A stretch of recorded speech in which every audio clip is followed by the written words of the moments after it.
Hi folks, I'm Timothy Brown, the President and CEO of Roy Corporation, Canada's largest and longest standing dental practice appraiser and broker.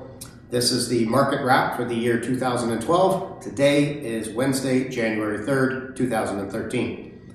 So the number one question that people always ask is what happened last year? What were the highs, what were the lows, and what happened in the marketplace? So first of all, let me get to some of the highlights. In the year 2012, the practice that sold for the highest amount in comparison to its most recent gross income was 129%. The sale price of the highest record in 2012 in our database, 129% of gross income. And by coincidence, in the 2011 year, that was the exact same number, 129%. So that record was not broken in the year 2012. However, other records were broken. In 2011, the practice that sold for the lowest ratio when using net income as a comparison to gross was 58%. So that practice sold for 58% of net income. Well, we broke that record in 2012, and the practice that sold for the lowest net income in 2012 was 22% of net. The sale price was 22% of net income.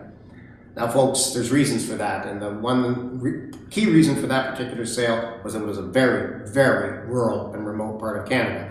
Those practices don't trade very often, so that's an anomaly, but it's an important statistic to report. Rural and remote Canada sells for very low prices. But in late 2012, we actually experienced quite an anomaly where a particular practice in the Greater Toronto Area has sold for 183% of gross income. And that is a record by all fronts across the nation, certainly in our corporate database historically, and I don't know if any other firm has accomplished that. Now, that particular transaction actually closes in 2013, but I want to repeat that. This practice in the GTA sold for 183% of its most recent year's gross income. Indeed, a record. People are also asking about what's trending out there, what's going on in the marketplace. Well, the most aggressive trend in all 2012 was the continuing emergence of the investor dentist, or the iDentist.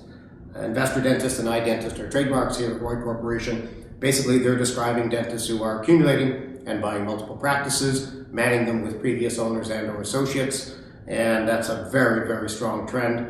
Looking forwards into 2013, we started the year here with about $74 million in practices on the books, ready for sale. Not all of them will sell in 2013, although I hope that they will. And we do know that investor dentists are seriously pursuing a large majority of those listings, particularly those in the major cities where they know they can get associate man and woman power to work in them. Another trend in 2012 was the high net compared to 2011.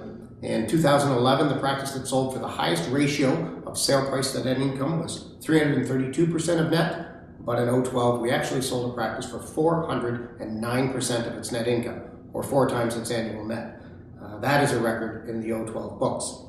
So folks, if you haven't already done so, please consider purchasing a copy of Profitable Practice, my book talking about dentistry and why indeed a dental practice is an exceptional investment. Many of you in the last year may have received a copy of our dental magazine. It's also titled Profitable Practice, same as the book. This is the dental edition. If you're not getting this, you can subscribe. It is free. And if you go to our website, we'll make sure that you get a subscription to it. And for some of you who may not be aware, we're also now publishing a veterinary edition of our magazine and also an eye care optometry edition of the magazine. Roy Corporation has expanded indeed into veterinary and optometry appraisals and sales. If you know anybody in those industries that might want to know the value of their practice, we'd be happy to help. So I'm Timothy Brown, your host of Profitable Practice TV and the CEO of Roy Corporation. That's your 2012 market wrap. Look forward to your questions. We'll see you again real soon.